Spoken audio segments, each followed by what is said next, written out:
मीरा का चरित्र चल रहा है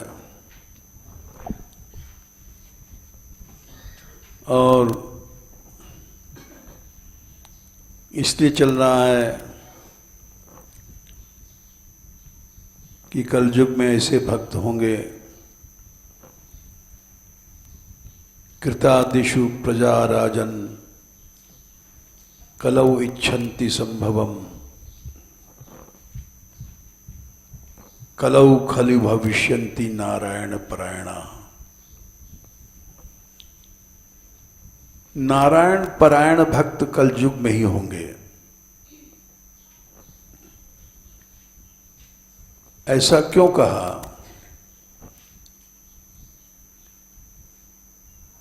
ऐसा इसलिए कहा कि अन्य युगों में तपस्या आदि साधनों की प्रधानता रहती है,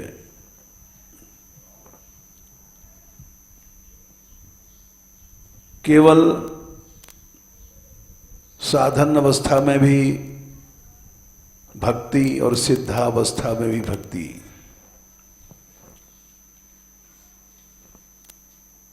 ऐसे लोग कलयुग में ही होंगे। इसलिए उदाहरण लिए गए जैसे तुलसीदास, सूरदास, मीरा आदि।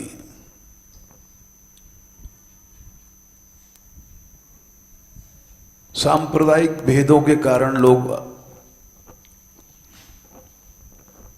आलोचना करते हैं, समझ नहीं पाते हैं।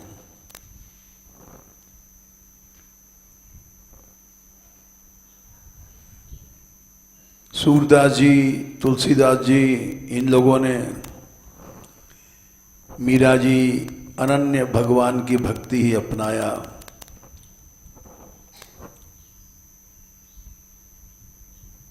तुलसीदास जी ने लिखा है, सो सब कर्म धर्म जरि जाऊ, जहन राम पद पंकज भाऊ। वो सब कर्म धर्म जल जाएं। जरि जाऊ शब्द का प्रयोग किया।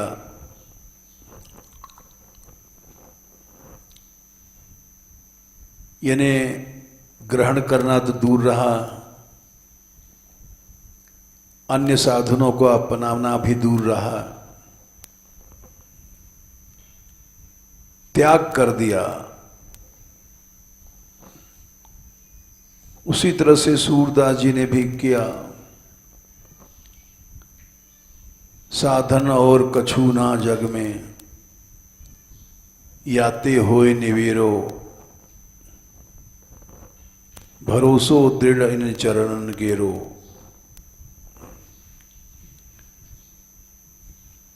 केवल भगवान के चरणों का आश्रय ही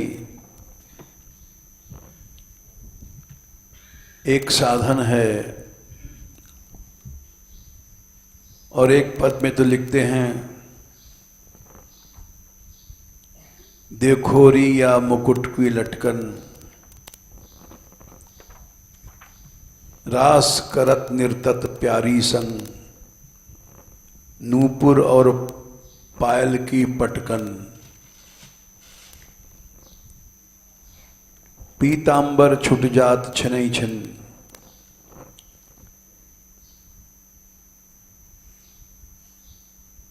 बेसर और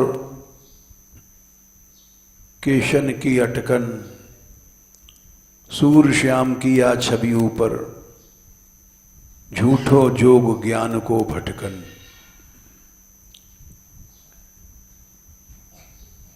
योग ज्ञान आदि का भटकना कहा है सूरदास जी ने। ये लोग भटक रहे हैं। इनको भगवान का ये माधुर्य नहीं मिल सकता।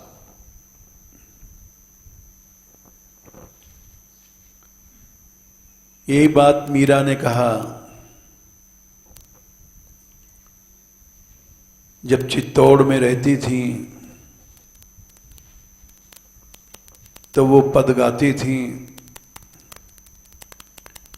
श्याम माने चाकर राखो जी।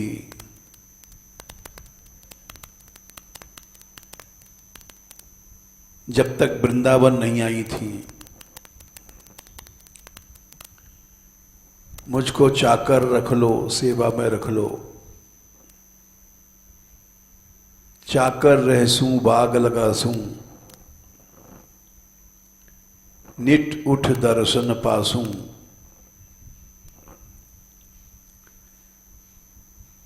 मैं लताओं की वृक्षों की सेवा करूंगी, वृंदावन की कुंज गलिन में गोविंद लीला गासूं। ब्रज में केवल तुम्हारा गुण गाऊंगी।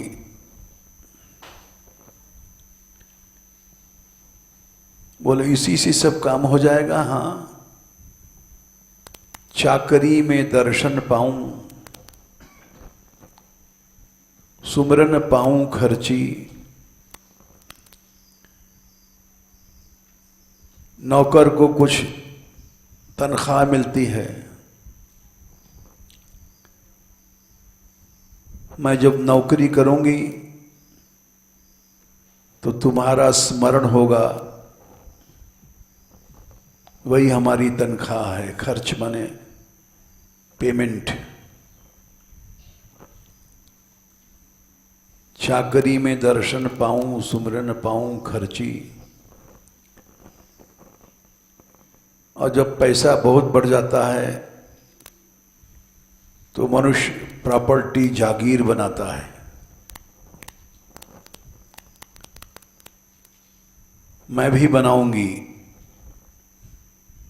भाव भगत जागीरी पाऊं, तीनों बातां सरसी। भाव भक्ति की जागीर बना लूंगी। जागीर का मतलब लोग समझते हैं जमीन जायदाद, अचल संपत्ति। भक्त वही है जो किसी भी चल अचल अनाथ पदार्थों को नहीं देखता है।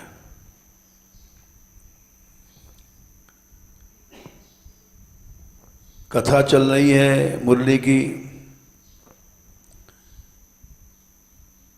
बद्रीनारायण में, और वो निष्काम भाव से कह रही है, क्योंकि मान मंदिर में कामनाओं की शिक्षा नहीं मिलती है।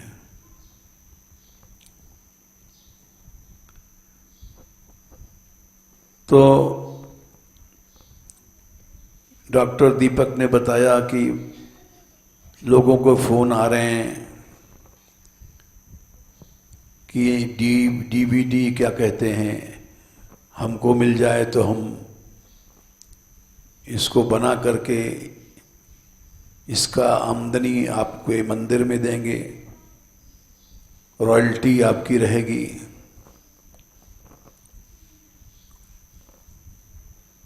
तो हमने कहा हमारा सारा जीवन बीत गया, अभी तक तो हमने पैसा को पकड़ा नहीं, अब मरते समय क्या पैसा पकड़ेंगे।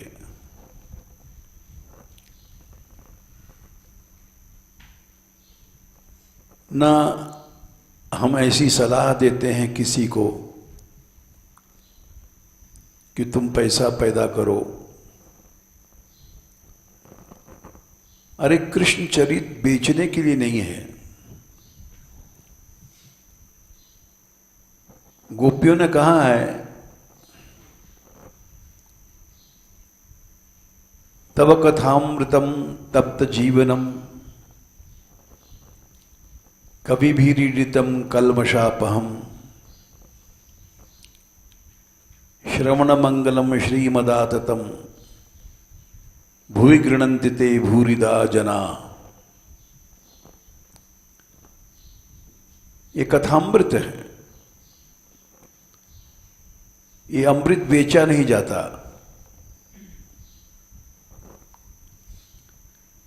भूरिदा ये अमृत दान करने के लिए है, पैसा कमाने के लिए नहीं है।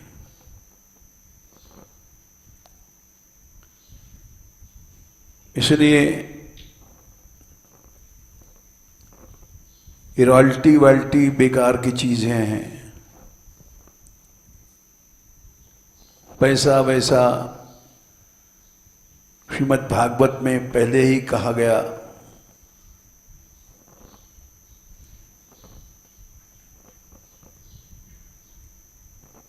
शौनक आदि ऋषियों ने, सूत जी ने सबसे पहले यही कहा कि भागवत धर्म या कोई भी धर्म पहले स्कंद के दूसरे अध्याय में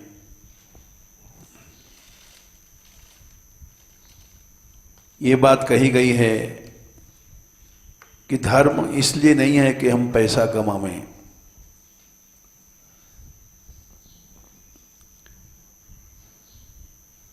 1-2-9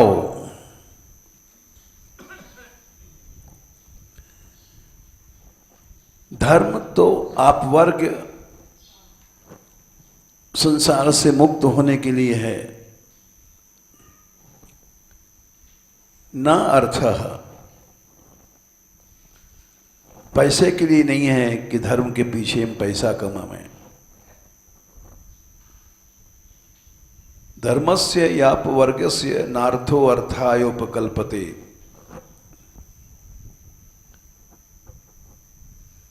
और पैसा आ गया तो क्या करोगे?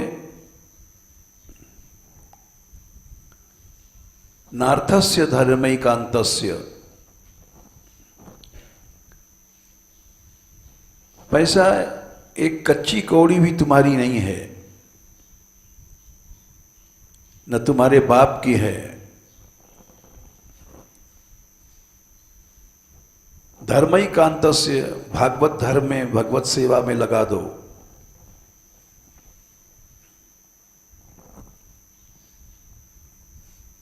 धर्मस्य यापवर्गस्य नार्थो अर्थायोपकल्पते। नार्थस्य धर्मैकांतस्य कामो लाभाय हि स्मृति स्मृतः। काम माने भोग पदार्थ, लड्डू पेड़ा छानना घोटना, इसमें पैसा नहीं लगाओ। इसमें लगाओगे तो तुम भक्त नहीं हो।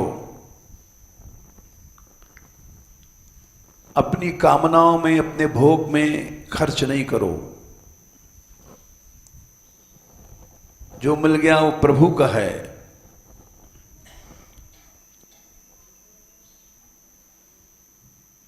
नार्थस्य धर्मैकांतस्य कामो लाभाय स्मृतः। हमने देखा है कि पंगत में गए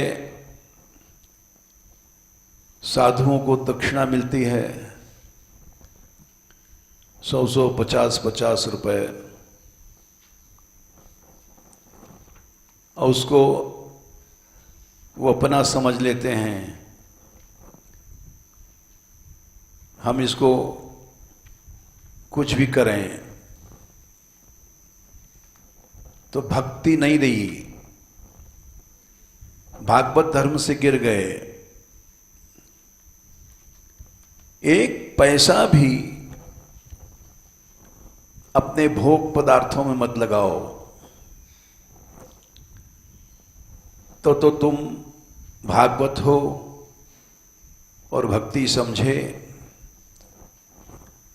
और नहीं तो तुम्हारे दृष्टि में अभी भोग पदार्थ ही हैं। भगवान तुम्हारा सारा साधन कहाँ लग रहा है? भोग पदार्थों में लग रहा है, संसार की आसक्तियों में लग रहा है, इसके माने भागवत तो दूर है, भागवत धर्म में तुम्हारा प्रवेश ही नहीं है। नार्थस्य धर्मैकान्तस्य कामो लाभाय हि स्मृतः। पैसे का उपयोग काम्यन्ते इति कामाः, जिनकी मनुष्य इच्छा करता है, भोजन, वस्त्र, शान, शौकत, इंद्रियों के सुख, इन्हीं की इच्छा करता है, इन चीजों में कुछ मत लगाओ। बोले मन तो कामना करेगा। कामस्य नेन्द्रिय प्रीतिर, इंद्रियों की प्रीति के लिए इच्छाएं मत करो।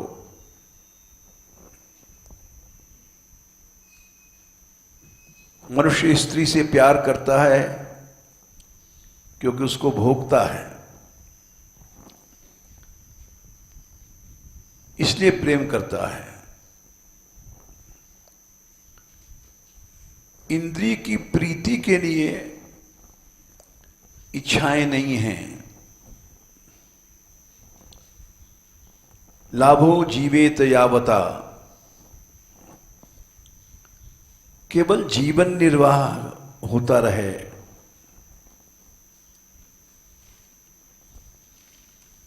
बस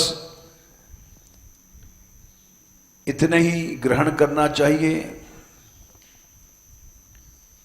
इतने की इच्छा करनी चाहिए। और 7वें स्कंद में तो यहां तक कहा है,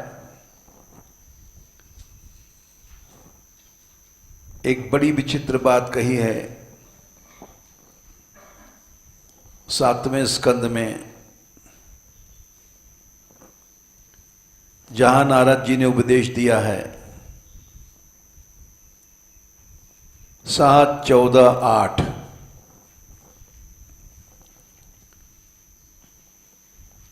नारद जी कहते हैं, युधिष्ठिर, ये सब संसार चोर है।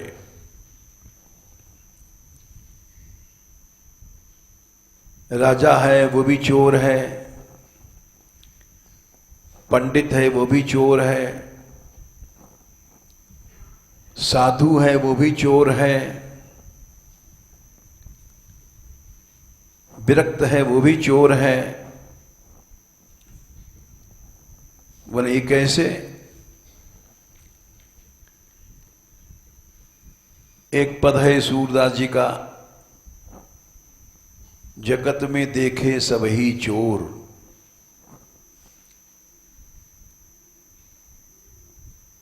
जितने संसार में प्राणी हैं सब चोर हैं।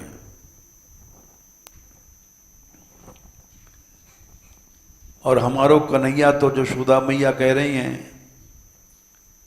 केवल माखन चुराता है,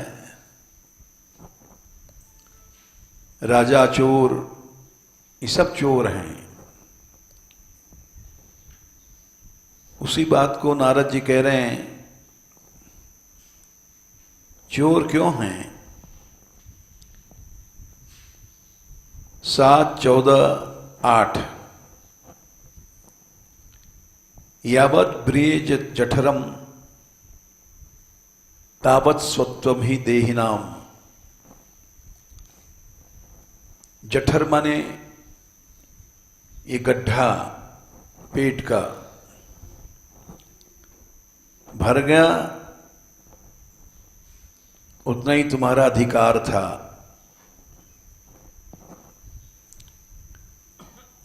इस गड्ढे के भरने के अलावा जो तुम चाहते हो, अधिकम योभिमन्येत सस्तेनः, वो चोर है। दंडम अर्हति, उसको दंड मिलेगा। दंड क्या मिलेगा? बार बार जन्म होगा, बार बार मरोगे।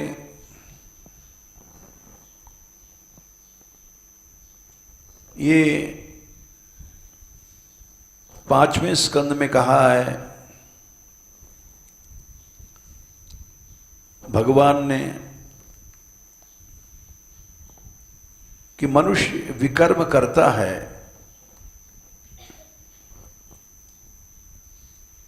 इसीलिए बार बार जन्म होता है।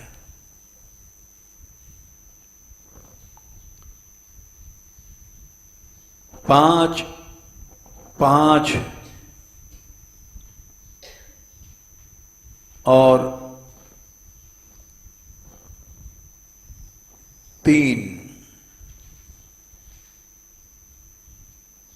नूनम प्रमत्तः कुरुते विकर्म। प्रमाद क्या है?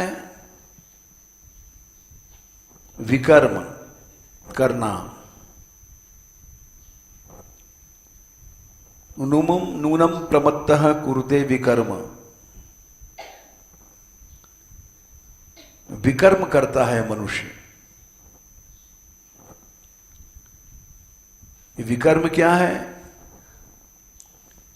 इंद्रियों की प्रीति के लिए जो हम व्यवहार करते हैं, इंद्रिय प्रीतय आप्रणोति।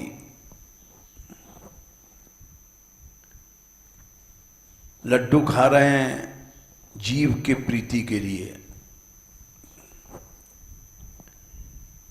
इसी तरह से हम इंद्रियों के जो भोग हैं उनको हम लाके देते हैं। खुद विकर्म करते हैं क्योंकि प्रमादी हैं, और अपने स्त्री बच्चों को भी यही सिखाते हैं। हर आदमी चाहता है कि हमारी स्त्री भी रसगुल्ला खावे, बच्चे भी खावें। जैसे हम प्रमादी हैं, वैसे परिवार को भी प्रमादी बनाता है। जैसे हम भोगी हैं,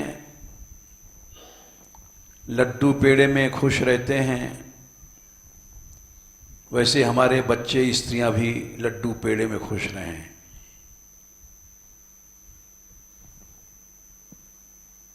इंद्रियों की प्रेमी हम हैं, तो हमारी स्त्री भी इंद्रियों की प्रेमी बन जाए, बच्चे भी इंद्रियों के प्रेमी बन जाएं। आश्चर्य की बात तो यह है, हम जैसे साधु भी अपने शिष्यों को यही सिखाते हैं।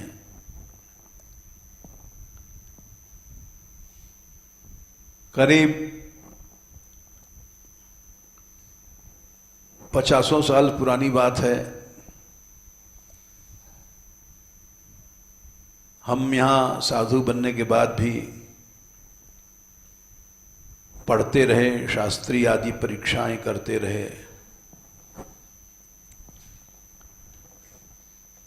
एक बड़े महंत जी थे, उनका शिष्य भी पढ़ता था।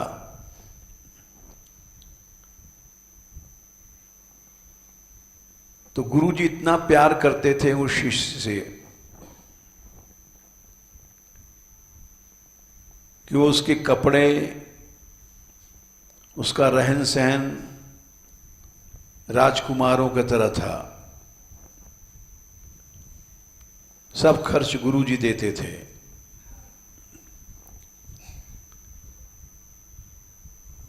और वो अक्सर आते थे यहाँ कि हमारे शिष्य को कोई तकलीफ तो नहीं है। हम उस समय भिक्षा मांग करके पढ़ते थे। लेकिन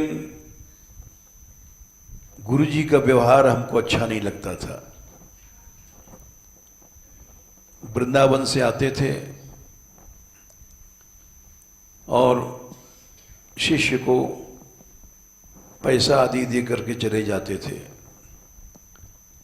वो राजकुमारों की तरफ पढ़ता था।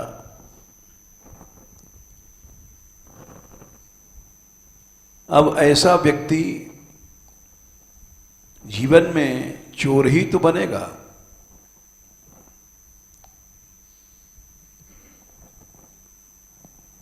आगे चल करके इंद्रियों का प्रीणन करेगा,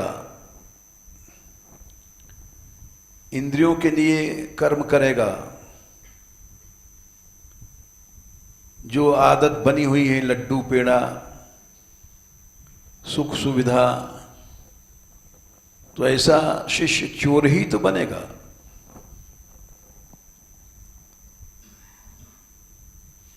इसलिए ऐसे गुरु को गुरु नहीं कहा है भगवान ने। 5, 5, 18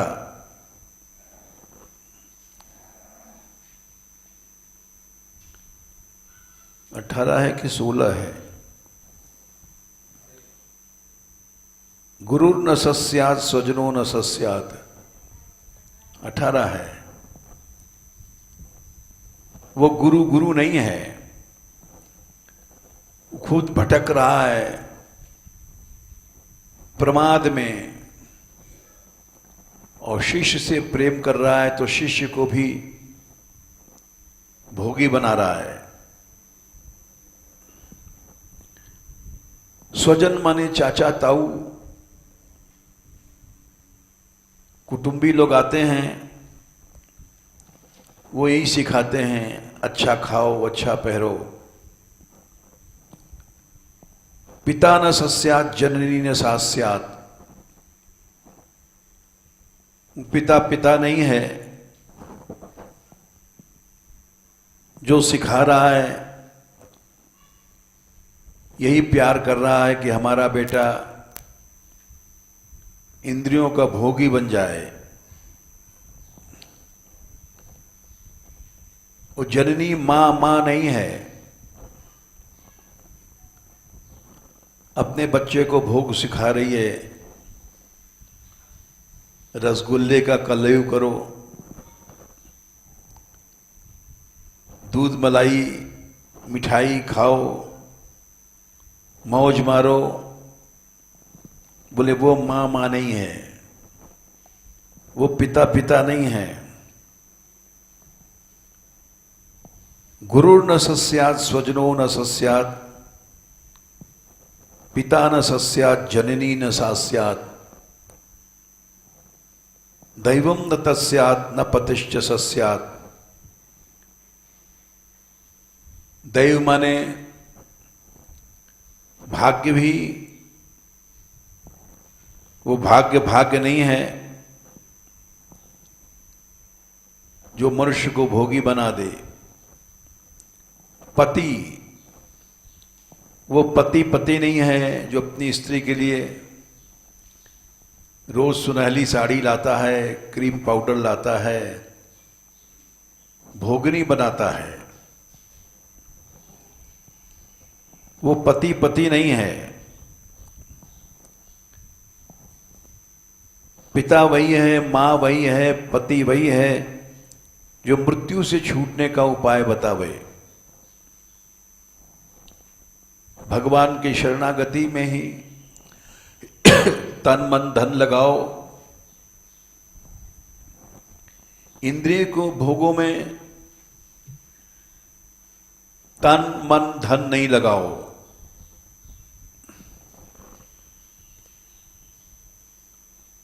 और अगर लगाता है तो हत्या कर रहा है। श्लोक 15, 5, 5, 15। गुरु नहीं हत्यारा है, पिता नहीं हत्यारा है, माता नहीं हत्यारिन है, अपने बच्चे का आंख फोड़ करके गड्ढे में डाल रही है, उसको मां नहीं कहना चाहिए। पुत्रांश शिष्यांश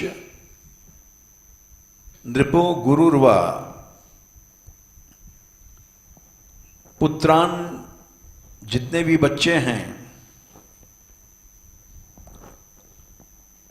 शिष्य मने चेले हैं,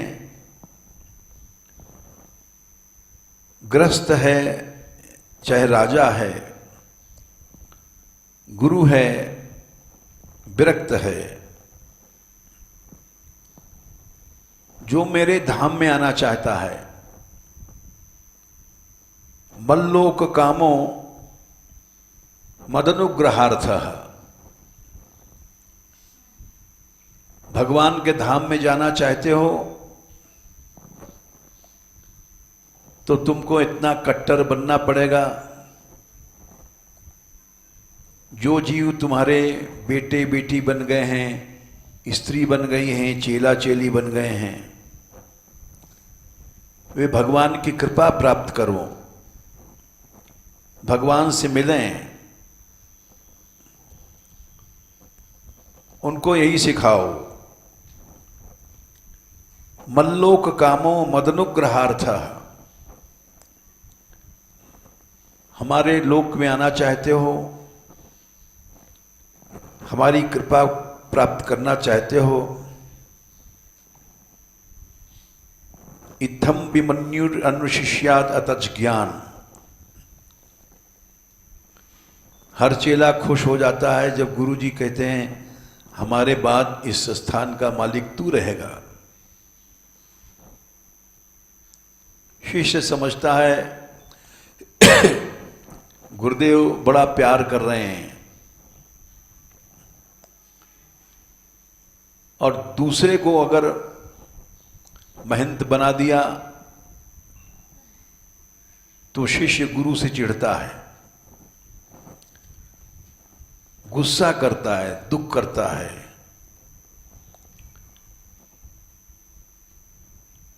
लड़का भी दुख करता है, एक भाई को ज्यादा दे दिया, कम दे दिया। इत्थम विमन्यु, गुस्सा नहीं करना, दुख नहीं करना। अनुशिष्याद अतच ज्ञान, ये संसार के बेटा बेटी जो आकर के बन गए हैं, स्त्री पुत्र आदि, ये अतच ज्ञान माने इनको भागवत धर्म का ज्ञान नहीं है। भागवत धर्म तो कहता है कि भगवान को प्रसन्न करो, इंद्रियों को नहीं, विकर्म नहीं करो। नूनम प्रमत्तः कुर्ते विकर्म, इसको बंद कर दो पंखो। यदिंद्रिय प्रीतय आप्रणोति, इंद्रियों को प्रसन्न करना ये विकर्म है। चेला खुश है, गुरुजी ने लड्डू की थाल हमको दे दिया, ये विकर्म है। इसलिए उनको शिक्षा दो कि बेटा भगवान को ही प्रसन्न करना चाहिए। स्त्री से कहो कि भगवान को ही प्रसन्न करो, इंद्रियों को प्रसन्न नहीं करो। ऐसा संसार में न कोई मां करती है, न बाप करता है, न गुरु करता है। ये सब हत्यारे हैं। कम योजन मंजूर्थम लभेत, इनको लड्डू पेड़ा खिलाने से तुमको कुछ नहीं मिलेगा। निपाते नष्ट दृष्टम ही करते। तुम तो नष्ट दृष्ट मने उनकी आंख फोड़ करके गड्ढे में फेंक रहे हो। तुम समझ रहे हो हम अपने बच्चे से प्यार कर रहे हैं, तुम समझ रहे हो हम अपनी स्त्री से प्यार कर रहे हैं। नहीं, तुमने तो आंख फोड़ करके उसको अंधी बना करके और गड्ढे में फेंक दिया। अनंत काल के लिए वो गड्ढे में पड़ी रहेगी भवसागर के। इस गड्ढे से कभी छूट नहीं पाएगी। तुमने अपनी स्त्री से ऐसा प्यार किया, अपने ऐसे बच्चों से प्यार किया जो इस भवसागर के गड्ढे में सदा पड़े रहेंगे, क्योंकि तुमने उनकी आंख फोड़ दिया। नष्ट दृष्टम ही करते, और तुमने निपाते उनको गिरा दिया उस गड्ढे में। एक तो आंख फोड़ा, दूसरा उनको गड्ढे में गिरा दिया जो कभी भी इस गड्ढे से निकल नहीं पाएगा। इसी को प्यार समझते हैं लोग। लड़का खुश हो जाएगा, पिताजी ने हमको घड़ी दिया, हमारी माँ ने बुशर्ट बनवाया नया, खुश हो गया।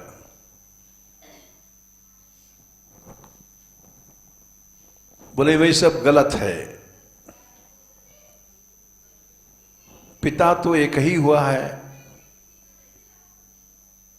तात ऋषभ सो होए, मात मंदालस जानो। 100 लड़के थे ऋषभ देव के, 100 के 100 लड़के अध्यात्म मार्ग पर पटक दिया उन्होंने।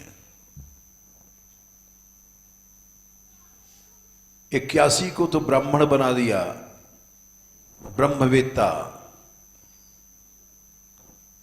बाकी 9, 81 और 9, 90 ये योगेश्वर बना दिया, भक्ति शास्त्र के आचार्य। और ब्रह्मा जी की आज्ञा थी सृष्टि चलाओ, बाकी 10 बचे। 10 में 9 को नवद्वीप का 9 द्वीप थे जो प्रियव्रत के रथों से बने थे, उनका राज्य दे दिया। 10वें जड़ भरत जी थे, उन्होंने भी भगवान की प्राप्ति किया 3 जन्म में। तो कोई भी लड़का संसार में नहीं फंसा। मदालसा की प्रतिज्ञा थी, हमारे गर्भ में जो आया है बच्चा, तो फिर दूसरी स्त्री के गर्भ में नहीं जाएगा, मुक्त हो जाएगा। मां एक ही है, मदालसा भाई है। पिता एक ही हुआ है, ऋषभ। तात ऋषभ सो होए, मात मंदालस जानो। पुत्र कपिल सो होए, बेटा एक ही हुआ है, कपिल देव, जिसने अपनी मां को शिक्षा दिया, भक्ति सिखाया। मित्र प्रहलादई जानो, मित्र एक ही हुआ है, प्रहलाद। हम लोग मित्र बनाते हैं, हमारा फ्रेंड है जो हमारे साथ खेलता है, वो मित्र नहीं है। भ्राता विदुर दयाल, भाई एक ही हुआ है विदुर। धृतराष्ट्र करोड़ों जन्मों के लिए नरक जा रहे थे, अपराध किया भक्तों का, महासती द्रौपदी को नग्न करने का प्रयत्न किया। उस नरक से बचा लिया उन्होंने 7 दिन में। जीवन भर के पापों को उन्होंने 7 दिन में खत्म कर दिया। ऐसा भाई आज तक नहीं हुआ। भाई विभीषण भी हुआ था, लेकिन रावण को राम भक्त नहीं बना पाया। एक भगवत रसिक जी का, महापुरुषों का पद है, भाई वही है जो भगवान से मिला दे। ऐसा विदुर हुआ है। भ्राता विदुर दयाल युषदा द्रुपद दुलारी। स्त्री एक ही हुई है, वो तो घर घर में स्त्रियां हैं, लेकिन कृष्ण को प्रकट कर दिया द्रौपदी ने चीरहरण के समय। सारा संसार चकित रह गया।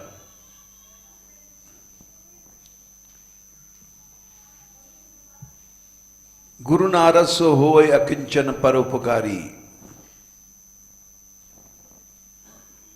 गुरु नारद ही हुआ है, बाकी हम लोग तो शिष्यों से आशा करते हैं, सेवा करेगा, पैसा चढ़ाएगा। जैसे पिता आशा करता है बच्चों की। नारद जी ने जिसको भी ज्ञान दिया, प्रहलाद, ध्रुव, ये सब नारद के शिष्य हैं। उनके पास दंडवत भी लेने के लिए नहीं पहुंचे दोबारा। गुरु ऐसा चाहिए। गुरु नारद सो होय अकिंचन परोपकारी।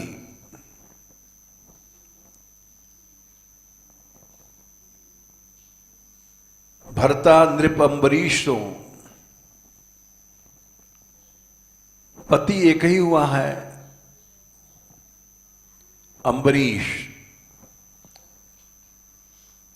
जिसके सैकड़ों रानियां थी और उनका मुंह तक नहीं देखा। हर पति तो भोगी होता है, भोग के लिए ब्याह करता है। संसार में पति एक ही हुआ है, अम्बरीश, और सब भोगी हैं। भरता नृप अम्बरीशो। राजा प्रीतिसो जो मिले। राजा तक आज तक सृष्टि में केवल पृथु हुआ है, जिसने प्रजा को सिखाया कि हे प्रजाजनों, बिना भगवान के शरण के कल्याण नहीं होना है।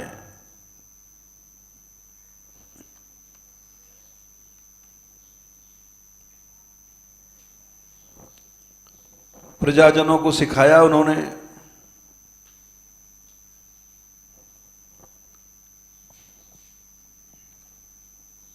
कि जिस समय भगवान की सेवा की इच्छा हृदय में आ जाती है,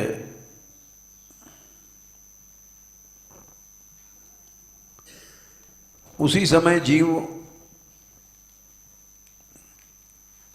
के अनेक कर्म भस्म हो जाते हैं।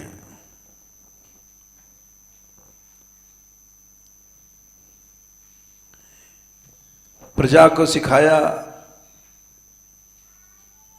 4/21/31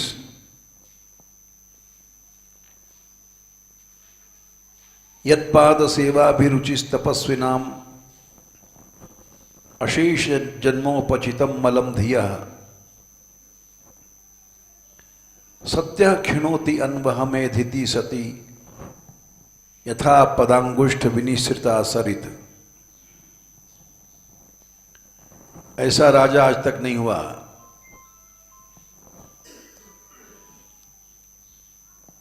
बोले भगवान की सेवा की जब रुचि पैदा हो जाएगी तो अनंत काल का जो मल है बुद्धि में, अहम, वो नष्ट हो जाएगा, उसी समय नष्ट हो जाएगा। जैसे पदांगुष्ठ विनिश्रिता, गंगा जल मनुष्य के पाप को नष्ट करता है, वैसे भगवान में रुचि हो गई, बस उसी समय से पाप जलने लग जाएगा। सेवा करना तो दूर है, सेवा में रुचि हो गई, बस इतने से ही पाप जल जाएंगे। ऐसा कौन राजा सिखाता है, ऐसा कौन पिता सिखाता है, ऐसी कौन सी मां सिखाती है? ये सब माता पिता हत्यारे हैं, क्योंकि इंद्रियों का प्रेम सिखाते हैं।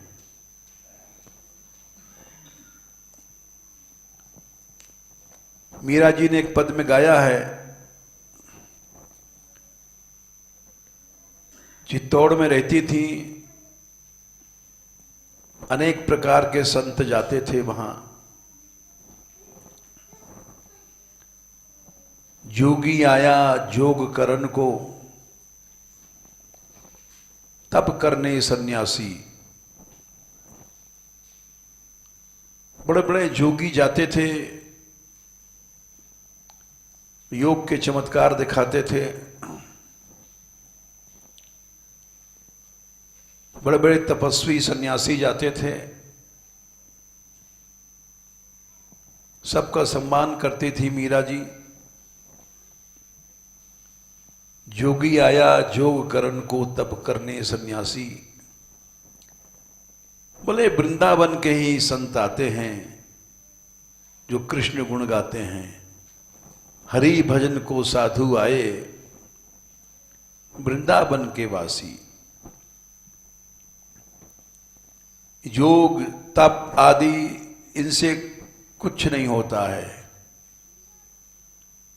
भगवान तो विशुद्ध भक्ति से ही प्रसन्न होते हैं। बाकी तो हम लोग गप्पी हैं, ऊंची ऊंची बातें करते हैं योग की, ज्ञान की। हरि भजन को साधु आए, वृंदावन के वासी। इन संतों के पास बैठने से ही भगवान मिल जाते हैं। मीरा के प्रभु गिरधर नागर, सदा रहो जी धीरा। आधी रात प्रभु दर्शन दीना, प्रेम नदी के तीरा। भगवान का दर्शन हुआ है, प्रेम रूपी नदी, उसके किनारे कृष्ण खड़े थे।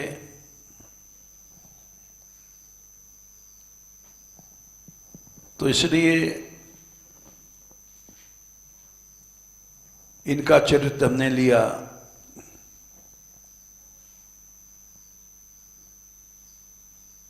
भगत देख राजी भई, जगत देख रोई। दासी मीरा लाल गिरधर, तारो अब मोई।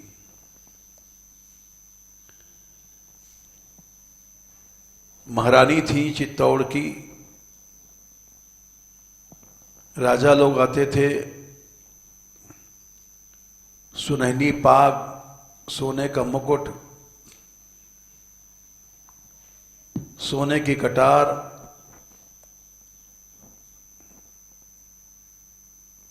उनको देख करके रो पड़ती थी।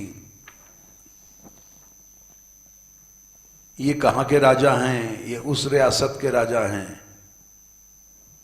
हम लोग खुश हो जाएंगे। कोई मिनिस्टर आता है तो हमारे आश्रम में मिनिस्टर साहब आए हैं, कोई भक्त नहीं है। और मीरा जी रो पड़ती थी कि राजा बन गया, संसार के गड्ढे में गिर गया, भगवान से नहीं मिल पाएगा बेचारा। जगत देख भगत देख राजी भई, जगत देख रोई। भक्तों को देख करके प्रसन्न हो जाती थी और संसारियों को देख करके रो पड़ती थी।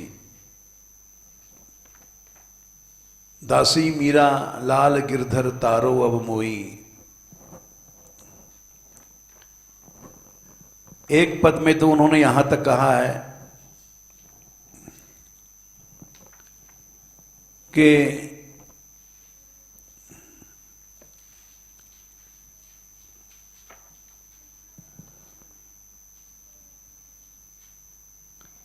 नहीं भावे महारो देश थारो देश, लोजी रंग रूड़ो। ये सारा तुम्हारा देश ही हमको अच्छा नहीं लगता है। थारो देश माने इस देश में ही इतने राजा हैं, वैभव है, ये देश अच्छा नहीं लगता। नहीं भावे थारो देश, लोजी रंग रूड़ो। राणा जी ने कहा इस देश में क्या खराबी है, ये तो राजस्थान है, राजाओं का स्थान है, इसका नाम राजस्थान है, इसमें राजा लोग रहते हैं। तो उन्होंने गाया, थारा देशा में राणा साधु नहीं छे, संत तो यहां है ही नहीं है। राजाओं से देश गंदा होता है, भोगी होते हैं। जो सच्चे संत भक्त हैं उनसे देश पवित्र होता है। थारा देशा में राणा साधु नहीं छे, लोग बसे सब कूड़ो। ये तो कूड़ा करकट है।